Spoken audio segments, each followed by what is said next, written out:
The Judge's House by Bram Stoker.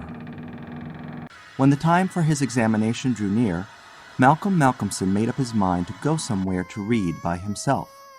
He feared the attractions of the seaside, and also he feared completely rural isolation, for of old he knew its charms, and so he determined to find some unpretentious little town where there would be nothing to distract him. He refrained from asking suggestions from any of his friends, for he argued that each would recommend some place of which he had knowledge and where he had already acquaintances.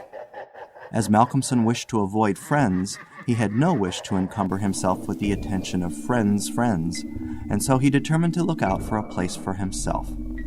He packed a portmanteau with some clothes and all the books he required, and then took ticket for the first name on the local timetable which he did not know.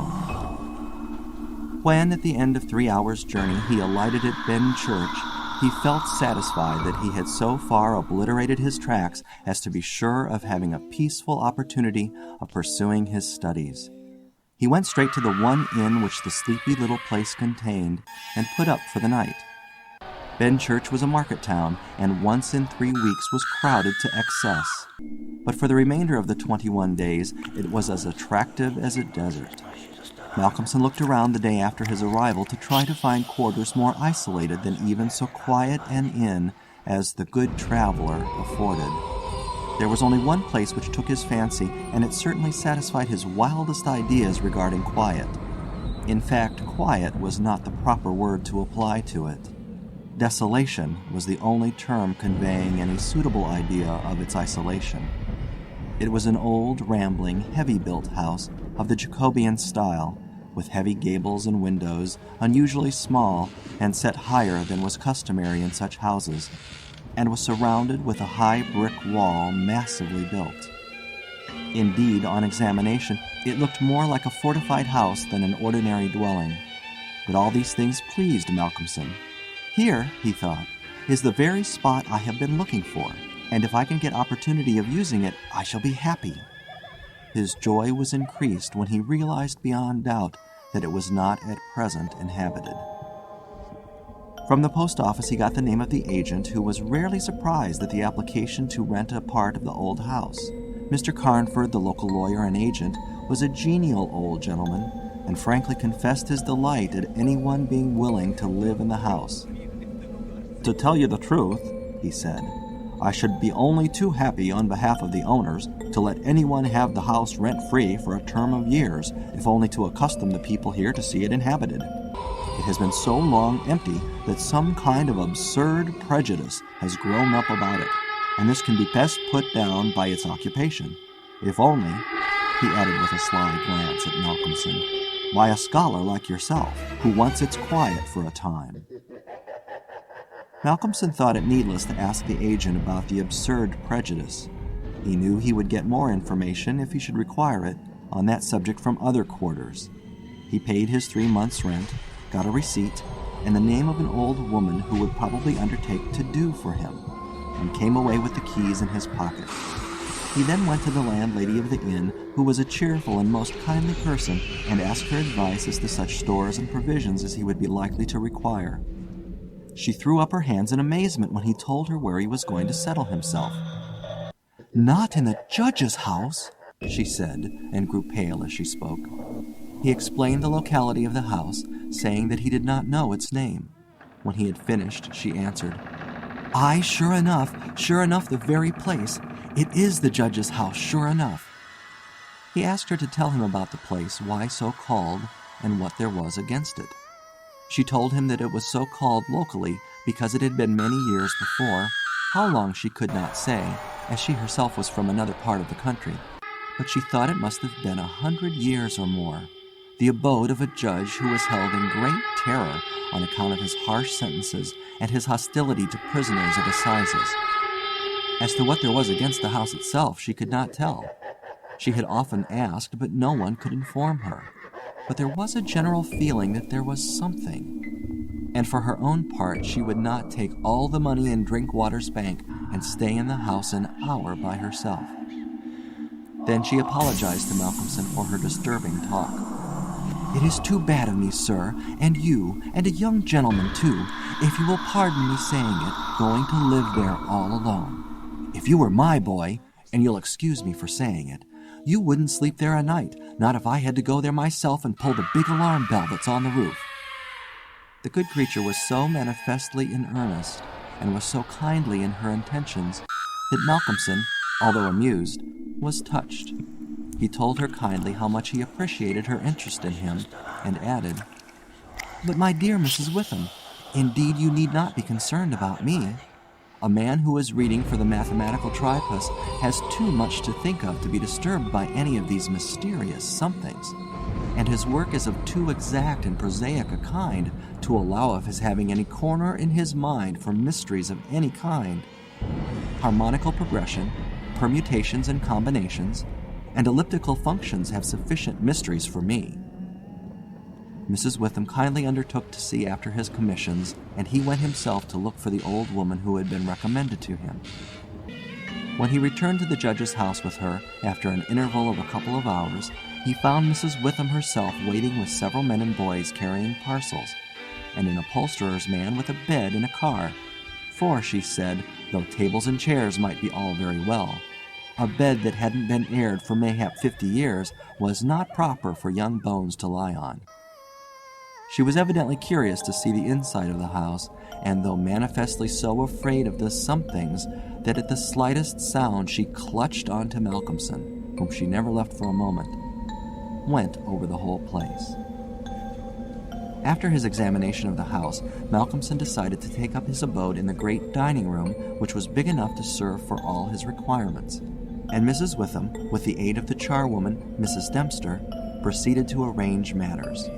When the hampers were brought in and unpacked, Malcolmson saw that with much kind forethought she had sent from her own kitchen sufficient provisions to last for a few days. Before going, she expressed all sorts of kind wishes, and at the door turned and said, "And perhaps, sir, as the room is big and draughty, it might be well to have one of those big screens put round your bed at night, though, to tell the truth, I would die myself if I were to be so shut in with all kinds of things that put their heads round the sides or over the top and look on me." The image which she had called up was too much for her nerves, and she fled incontinently. Mrs. Dempster sniffed in a superior manner as the landlady disappeared, and remarked that for her own part she wasn't afraid of all the bogies in the kingdom. "I'll tell you what it is, sir," she said. "Bogies is all kinds and sorts of things, except bogies. Rats and mice and beetles, and creaky doors and loose slates and broken panes and stiff drawer handles that stay out when you pull them and then fall down in the middle of the night. Look at the wainscot of this room. It is old, hundreds of years old. Do you think there's no rats and beetles there? And do you imagine, sir, that you won't see none of them? Rats is bogies, I tell you, and bogies is rats. And don't you get to think anything else." "Mrs. Dempster," said Malcolmson gravely, making her a polite bow, "you know more than a senior wrangler. And let me say that, as a mark of esteem for your indubitable soundness of head and heart, I shall, when I go, give you possession of this house, and let you stay here by yourself for the last 2 months of my tenancy, for 4 weeks will serve my purpose." "Thank you kindly, sir," she answered, "but I couldn't sleep away from home a night. I am in greenhouse charity, and if I slept the night away from my rooms, I should lose all I have got to live on. The rules is very strict, and there's too many watching for a vacancy for me to run any risks in the matter. Only for that, sir, I'd gladly come here and attend on you altogether during your stay." "My good woman," said Malcolmson hastily, "I have come here on purpose to obtain solitude, and believe me that I am grateful to the late Greenhow for having so organized his admirable charity, whatever it is, that I am perforce denied the opportunity of suffering from such a form of temptation. St. Anthony himself could not be more rigid on the point." The old woman laughed harshly. "Ah, you young gentlemen," she said, "you don't fear for naught, and belike you'll get all the solitude you want here." She set to work with her cleaning, and by nightfall, when Malcolmson returned from his walk, he always had one of his books to study as he walked, he found the room swept and tidied, a fire burning in the old hearth, the lamp lit, and the table spread for supper with Mrs. Witham's excellent fare. "This is comfort indeed," he said as he rubbed his hands. When he had finished his supper and lifted the tray to the other end of the great oak dining table, he got out his books again, put fresh wood on the fire, trimmed his lamp, and set himself down to a spell of real hard work. He went on without pause till about 11 o'clock, when he knocked off for a bit to fix his fire and lamp, and to make himself a cup of tea. He had always been a tea drinker, and during his college life had sat late at work and taken tea late. The rest was a great luxury to him, and he enjoyed it with a sense of delicious, voluptuous ease. The renewed fire leaped and sparkled and threw quaint shadows through the great old room, and as he sipped his hot tea, he reveled in the sense of isolation from his kind. Then it was that he began to notice for the first time what a noise the rats were making. "Surely," he thought, "they cannot have been at it all the time I was reading. Had they been, I must have noticed it." Presently, when the noise increased, he satisfied himself that it was really new. It was evident that at first the rats had been frightened at the presence of a stranger and the light of the fire and lamp, but that as the time went on they had grown bolder and were now disporting themselves as was their wont. How busy they were, and hark to the strange noises. Up and down behind the old wainscot, over the ceiling and under the floor they raced and gnawed and scratched. Malcolmson smiled to himself as he recalled to mind the saying of Mrs. Dempster, "Bogies is rats and rats is bogies." The tea began to have its effect of intellectual and nervous stimulus, and he saw with joy another long spell of work to be done before the night was past. And in the sense of security which it gave him, he allowed himself the luxury of a good look around the room. He took his lamp in one hand and went all around, wondering that so quaint and beautiful an old house had been so long neglected. The carving of the oak on the panels of the wainscot was fine, and on and round the doors and windows it was beautiful and of rare merit. There were some old pictures on the walls, but they were coated so thick with dust and dirt that he could not distinguish any detail of them, though he held his lamp as high as he could over his head.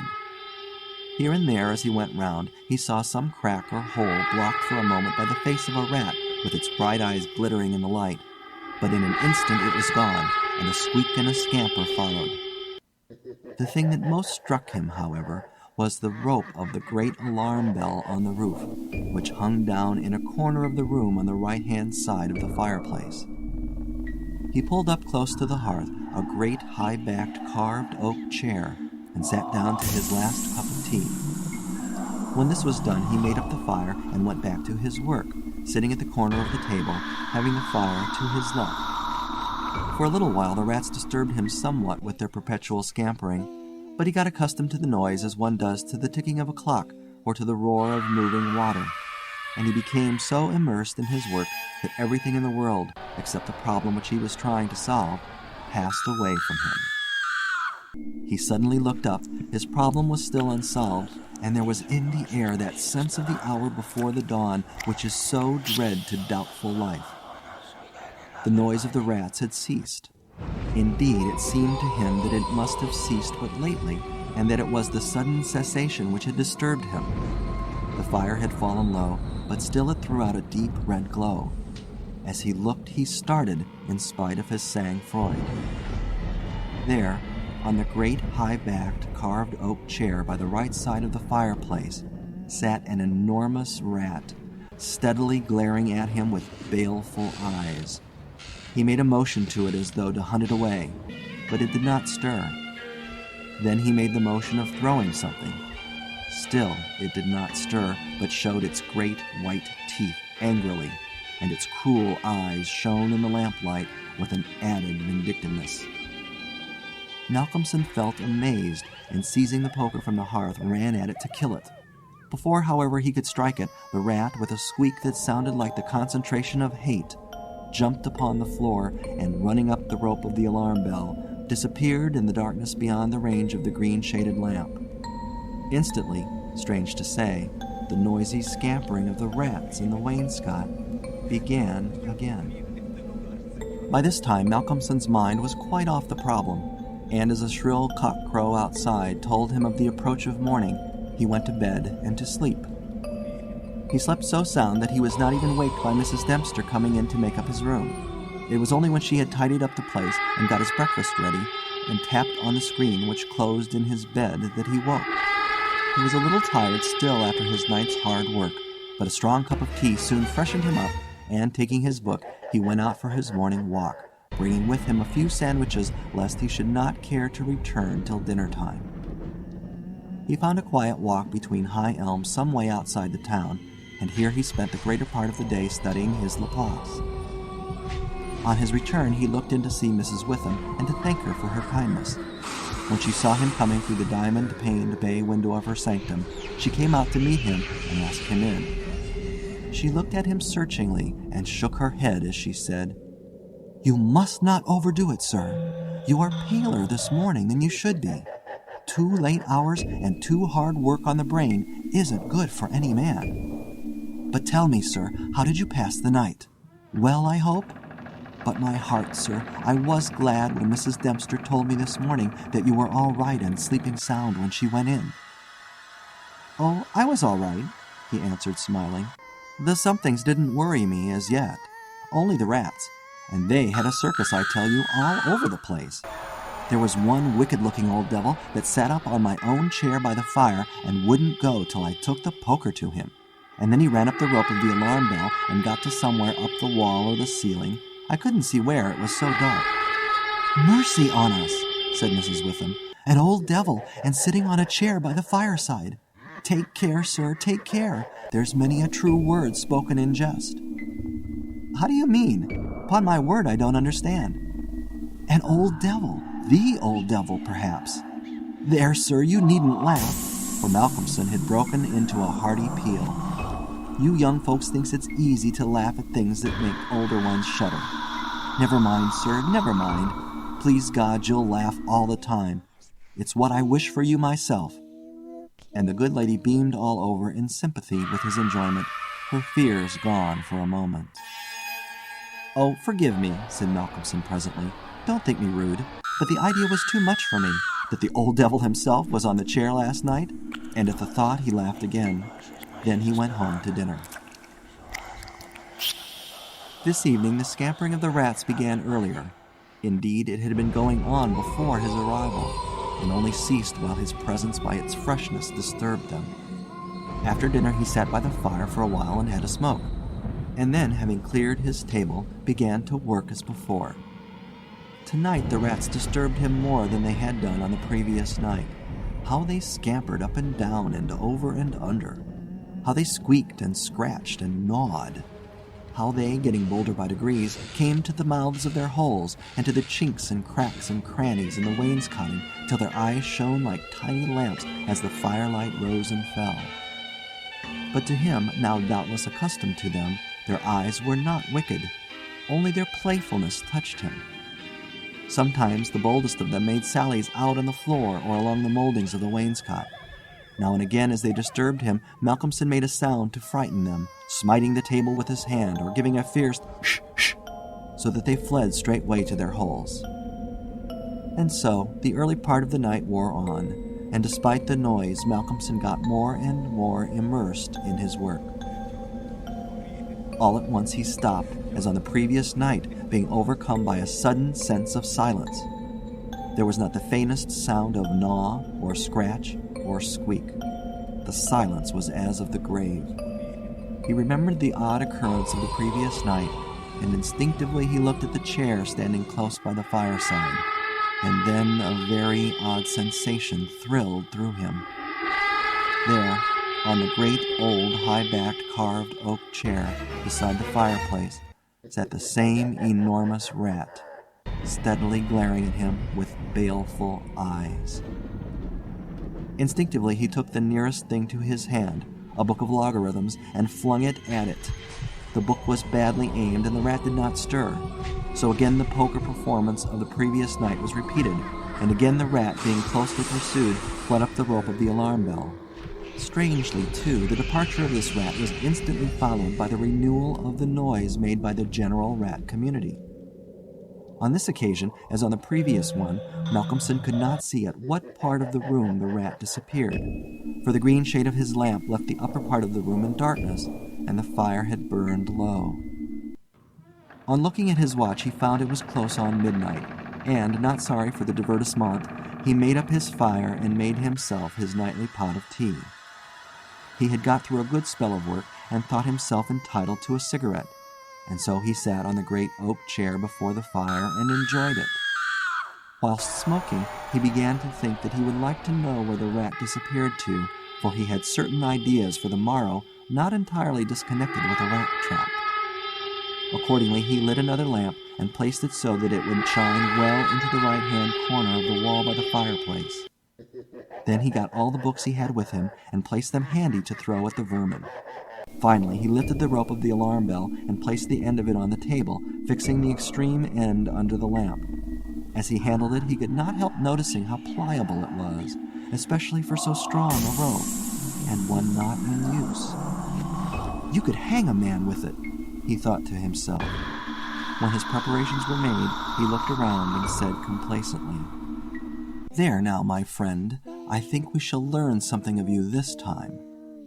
He began his work again, and though as before somewhat disturbed at first by the noise of the rats, soon lost himself in his propositions and problems. Again he was called to his immediate surroundings suddenly. This time it might not have been the sudden silence only which took his attention. There was a slight movement of the rope, and the lamp moved.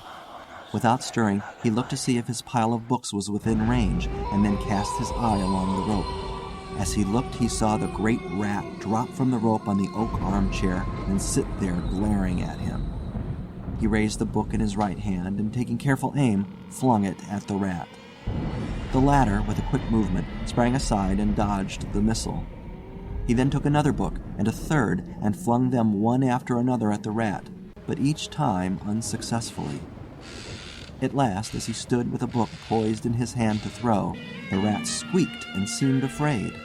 This made Malcolmson more than ever eager to strike, and the book flew and struck the rat a resounding blow. And it gave a terrified squeak, and turning on his pursuer a look of terrible malevolence, sprang up the chair back and made a great jump to the rope of the alarm bell and ran up it like lightning. The lamp rocked under the sudden strain, but it was a heavy one and did not topple over.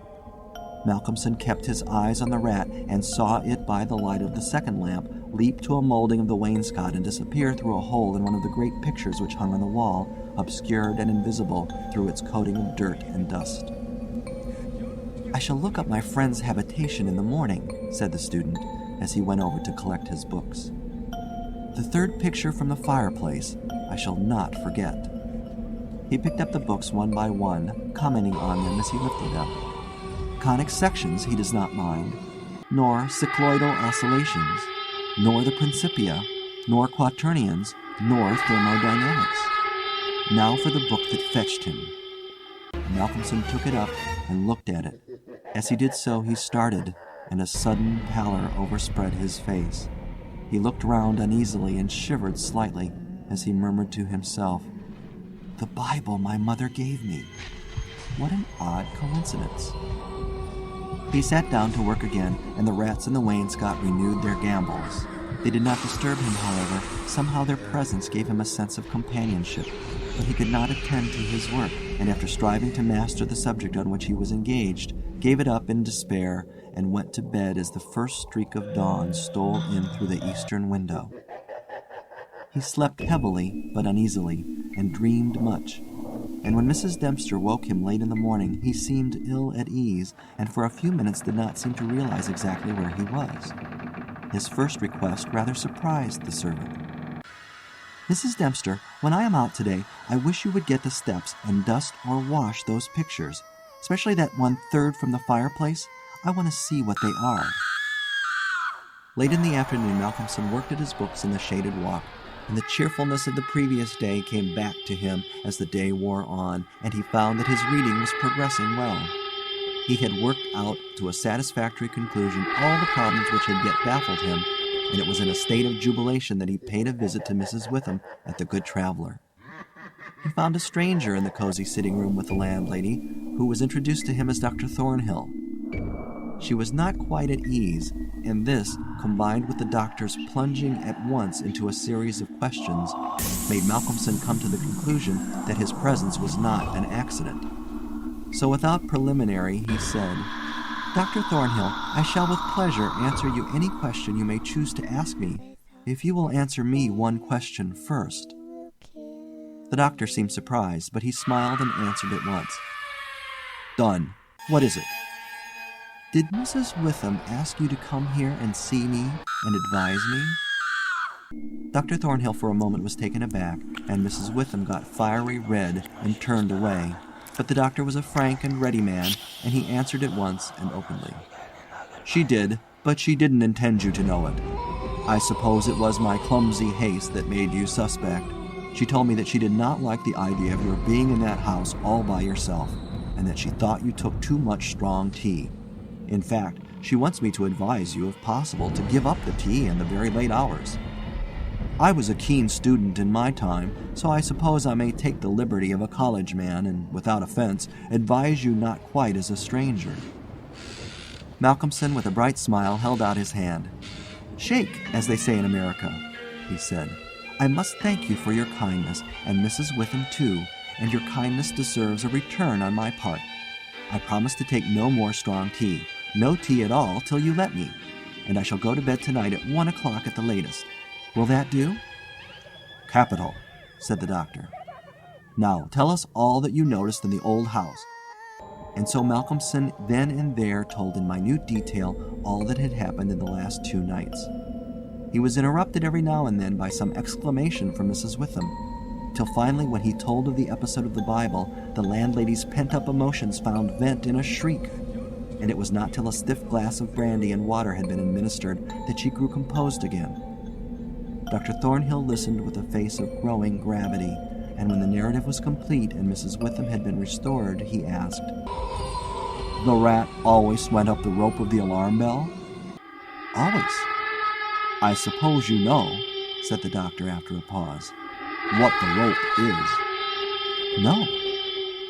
"It is," said the doctor slowly, "the very rope which the hangman used for all the victims of the judge's judicial rancor." Here he was interrupted by another scream from Mrs. Witham, and steps had to be taken for her recovery.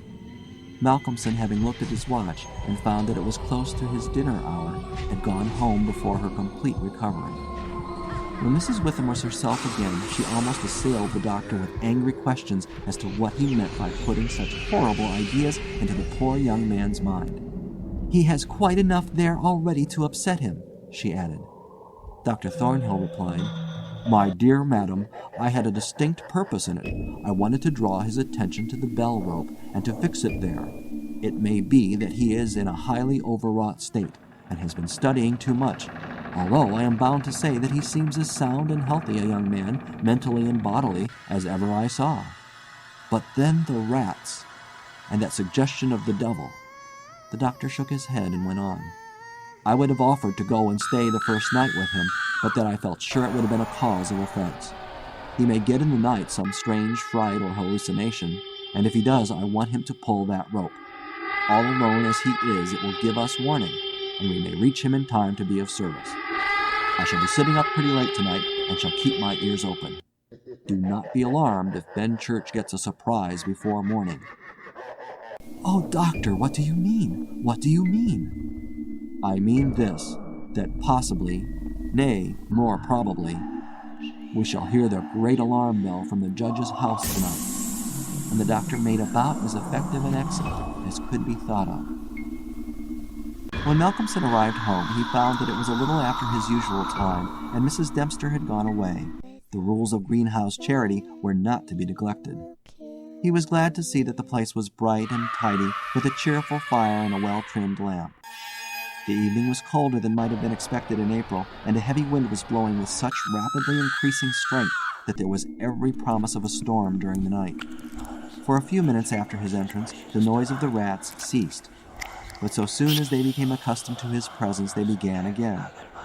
He was glad to hear them, for he felt once more the feeling of companionship in their noise, and his mind ran back to the strange fact that they only ceased to manifest themselves when that other, the great rat with the baleful eyes, came upon the scene. The reading lamp only was lit, and its green shade kept the ceiling and the upper part of the room in darkness, so that the cheerful light from the hearth spreading over the floor and shining on the white cloth laid over the end of the table was warm and cheery. Malcolmson sat down to his dinner with a good appetite and a buoyant spirit. After his dinner and a cigarette, he sat steadily down to work, determined not to let anything disturb him, for he remembered his promise to the doctor and made up his mind to make the best of the time at his disposal. For an hour or so he worked all right, and then his thoughts began to wander from his books. The actual circumstances around him, the calls on his physical attention, and his nervous susceptibility were not to be denied. By this time the wind had become a gale, and the gale a storm.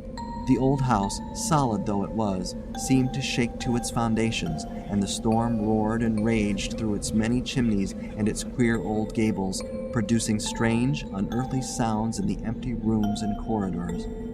Even the great alarm bell on the roof must have felt the force of the wind, for the rope rose and fell slightly, as though the bell were moved a little from time to time, and the limber rope fell on the oak floor with a hard and hollow sound. As Malcolmson listened to it, he bethought himself of the doctor's words. "It is the rope which the hangman used for the victims of the judge's judicial rancor." And he went over to the turner of the fireplace and took it in his hand to look at it. There seemed a sort of deadly interest in it, and as he stood there he lost himself for a moment in speculation as to who these victims were, and the grim wish of the judge to have such a ghastly relic ever under his eyes. As he stood there, the swaying of the bell on the roof still lifted the rope now and again, but presently there came a new sensation, a sort of tremor in the rope, as though something was moving along it. Looking up instinctively, Malcolmson saw the great rat coming slowly down towards him, glaring at him steadily. He dropped the rope and started back with a muttered curse, and the rat, turning, ran up the rope again and disappeared, and at the same instant Malcolmson became conscious that the noise of the rats, which had ceased for a while, began again. All this set him thinking, and it occurred to him that he had not investigated the lair of the rat or looked at the pictures as he had intended.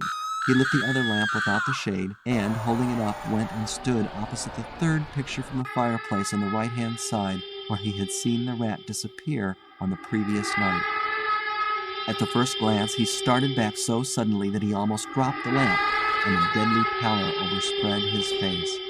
His knees shook, and heavy drops of sweat came on his forehead, and he trembled like an aspen. But he was young and plucky, and pulled himself together, and after the pause of a few seconds, stepped forward again, raised the lamp, and examined the picture which had been dusted and washed, and now stood out clearly. It was of a judge, dressed in his robes of scarlet and ermine. His face was strong and merciless, evil, crafty, and vindictive, with a sensual mouth, hooked nose of ruddy color, and shaped like the beak of a bird of prey. The rest of the face was of a cadaverous color. The eyes were of peculiar brilliance, and with a terribly malignant expression. As he looked at them, Malcolmson grew cold, for he saw there the very counterpart of the eyes of the great rat. The lamp almost fell from his hand. He saw the rat with its baleful eyes peering out through the hole in the corner of the picture, and noted the sudden cessation of the noise of the other rats. However, he pulled himself together and went on with his examination of the picture. The judge was seated in a great high-backed carved oak chair on the right side of a great stone fireplace where, in the corner, a rope hung down from the ceiling, its end lying coiled on the floor. With a feeling of something like horror, Malcolmson recognized the scene of the room as it stood, and gazed around him in an awe-struck manner as though he expected to find some strange presence behind him. Then he looked over to the corner of the fireplace, and with a very loud cry he let the lamp fall from his hand. There, in the judge's armchair, with the rope hanging behind, sat the rat with the judge's baleful eyes, now intensified and with a fiendish leer. Save for the howling of the storm without, there was silence. The fallen lamp recalled Malcolmson to himself. Fortunately, it was of metal, and so the oil was not spilt. However, the practical need of attending to it settled at once his nervous apprehensions.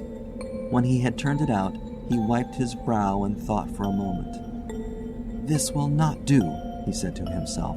"If I go on like this, I shall become a crazy fool. This must stop.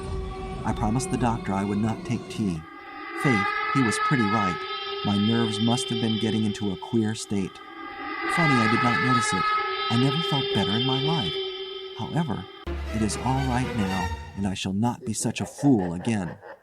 Then he mixed himself a good stiff glass of brandy and water and resolutely sat down to his work. It was nearly an hour when he looked up from his book, disturbed by the sudden stillness. Without, the wind howled and roared louder than ever, and the rain drove in sheets against the windows, beating like hail on the glass. But within there was no sound whatever, save the echo of the wind as it roared in the great chimney, and now and then a hiss as a few raindrops found their way down the chimney in a lull of the storm.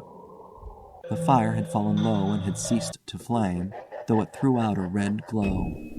Malcolmson listened attentively, and presently heard a thin, squeaking noise, very faint.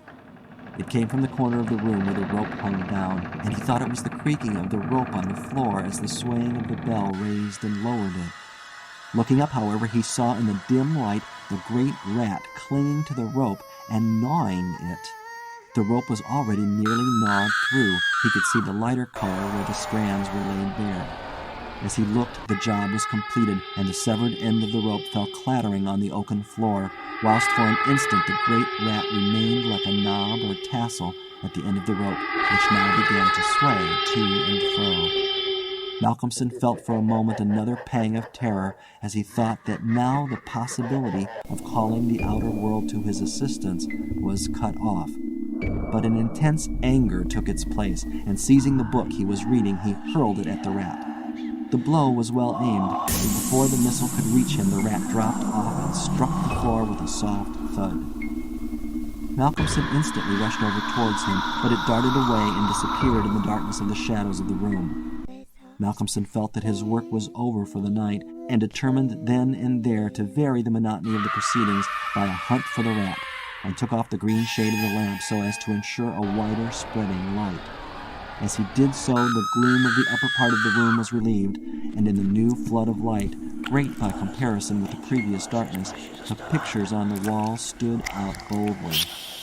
From where he stood, Malcolmson saw right opposite to him the third picture on the wall from the right of the fireplace. He rubbed his eyes in surprise, and then a great fear began to come upon him. In the center of the picture was a great irregular patch of brown canvas, as fresh as when it was stretched on the frame. The background was as before, with chair and chimney corner and rope, but the figure of the judge had disappeared. Malcolmson, almost in a chill of horror, turned slowly round, and then he began to shake and tremble like a man in a palsy. His strength seemed to have left him, and he was incapable of action or movement, hardly even of thought. He could only see and hear. There, on the great high-backed carved oak chair, sat the judge in his robes of scarlet and ermine, with his baleful eyes glaring vindictively and a smile of triumph on the resolute, cruel mouth as he lifted with his hands a black cap. Malcolmson felt as if the blood was running from his heart, as one does in moments of prolonged suspense. There was a singing in his ears. Without, he could hear the roar and howl of the tempest, and through it, swept on the storm, came the striking of midnight by the great chimes in the marketplace. He stood for a space of time that seemed to him endless, still as a statue, with wide-open, horror-struck eyes, breathless. As the clock struck, so the smile of triumph on the judge's face intensified, and at the last stroke of midnight he placed the black cap on his head. Slowly and deliberately the judge rose from his chair and picked up the piece of the rope of the alarm bell which lay on the floor, drew it through his hands as if he enjoyed its touch, and then deliberately began to knot one end of it, fashioning it into a noose. This he tightened and tested with his foot, pulling hard at it till he was satisfied, and then making a running noose of it, which he held in his hand. Then he began to move along the table on the opposite side to Malcolmson, keeping his eyes on him until he had passed him, when with a quick movement he stood in front of the door. Malcolmson then began to feel that he was trapped, and tried to think of what he should do. There was some fascination in the judge's eyes which he never took off him, and he had perforce to look. He saw the judge approach, still keeping between him and the door, and raise the noose and throw it towards him as if to entangle him. With a great effort he made a quick movement to one side and saw the rope fall beside him, and heard it strike the oaken floor. Again the judge raised the noose and tried to ensnare him, ever keeping his baleful eyes fixed on him, and each time by a mighty effort the student just managed to evade it. So this went on for many times, the judge seeming never discouraged nor discomposed at failure, but playing as a cat does with a mouse. At last, in despair, which had reached its climax, Malcolmson cast a quick glance round him. The lamp seemed to have blazed up, and there was a fairly good light in the room. At the many rat holes and in the chinks and crannies of the wainscot, he saw the rat's eyes, and this aspect, that was purely physical, gave him a gleam of comfort. He looked around and saw that the rope of the great alarm bell was laden with rats. Every inch of it was covered with them, and more were pouring through the small circular hole in the ceiling whence it emerged, so that with their weight the bell was beginning to sway. Hark! It had swayed till the clapper had touched the bell. The sound was but a tiny one, but the bell was only beginning to sway, and it would increase. At the sound, the judge, who had been keeping his eyes fixed on Malcolmson, looked up, and a scowl of diabolical anger overspread his face. His eyes fairly glowed like hot coals, and he stamped his foot with a sound that seemed to make the house shake. A dreadful peal of thunder broke overhead as he raised the rope again, whilst the rats kept running up and down the rope as though working against time. This time, instead of throwing it, he drew close to his victim and held open the noose as he approached. As he came closer, there seemed something paralyzing in his very presence, and Malcolmson stood rigid as a corpse.